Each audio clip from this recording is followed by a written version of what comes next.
Que comporte la garantie des accidents de la vie? Cette garantie a été mise en place par les assureurs pour les accidents corporels affectant les membres d'un foyer. Sont ainsi garantis à ce titre les dommages corporels issus d'événements accidentels.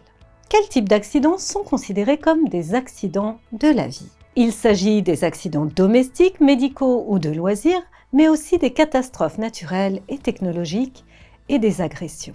Quel est l'objet de la garantie des accidents de la vie? Elle couvre les préjudices issus d'événements accidentels survenant dans la vie privée de l'assuré de moins de 65 ans, notamment lorsque l'accident provoque le décès de l'assuré ou en cas d'incapacité permanente d'au moins 30% pouvant être imputée directement à l'accident.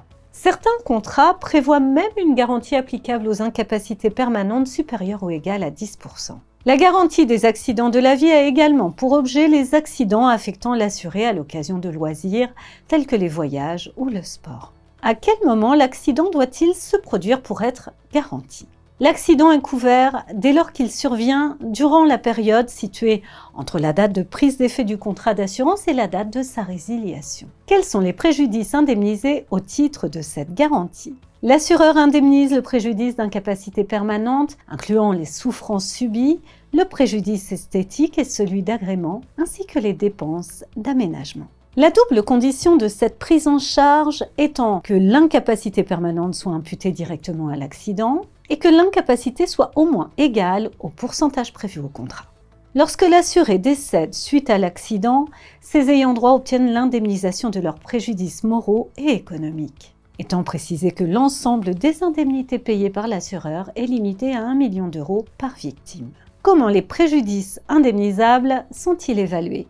Rappelons qu'en matière d'assurance individuelle accident, l'indemnisation est forfaitaire. Autrement dit, le montant des indemnités est déterminé dans le contrat d'assurance. Qu'en est-il de la garantie des accidents de la vie? Celle-ci fonctionne au contraire selon un principe indemnitaire. Ainsi, l'évaluation des préjudices résulte des règles du droit commun. Mais quelles sont-elles, ces règles? Précisons d'abord que le taux d'incapacité, qui subsiste une fois les règles consolidées, est déterminé par un médecin que l'assureur doit désigner. C'est aussi ce médecin qui décide si l'assuré a besoin d'être assisté par une tierce personne.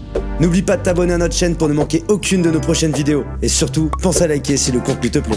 Le montant de l'indemnité due se calcule à partir du taux d'incapacité en prenant en considération les conséquences de cet accident sur la vie professionnelle de l'assuré. Que se passe-t-il si, après indemnisation de l'incapacité permanente de l'assuré, celui-ci meurt des suites de l'accident?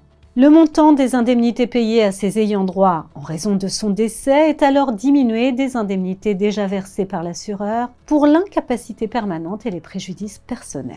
Qu'en est-il si les indemnités déjà versées pour indemniser l'incapacité permanente et les préjudices personnels sont plus élevées que les indemnités qui auraient été dues pour le décès de l'assuré? Alors, ces indemnités déjà versées demeurent acquises à ceux qui en ont bénéficié. Quelles sont les exclusions pouvant être prévues par les assureurs dans le contrat? Dans la majorité des contrats sont généralement exclus les accidents subis dans le cadre d'activités professionnelles, incluant les activités sportives rémunérées et les dommages qui résultent d'un accident impliquant un véhicule terrestre à moteur. Comment le principe indemnitaire s'applique-t-il? L'indemnité payée par l'assureur ne peut pas être cumulée avec les prestations à caractère indemnitaire reçues ou à recevoir par l'assuré ou ses bénéficiaires d'un organisme de sécurité sociale et d'un autre régime de prévoyance pour les mêmes préjudices. En outre, si l'auteur de l'accident a été identifié, l'assureur peut exercer un recours subrogatoire. Ce recours empêche l'assuré victime de l'accident de bénéficier du cumul des indemnités payées par l'assureur au titre de la garantie des accidents de la vie et des indemnités que le responsable de l'accident ou l'assureur de responsabilité serait susceptible de lui payer. Terminons cette étude de l'assurance santé et prévoyance par l'assurance dépendance.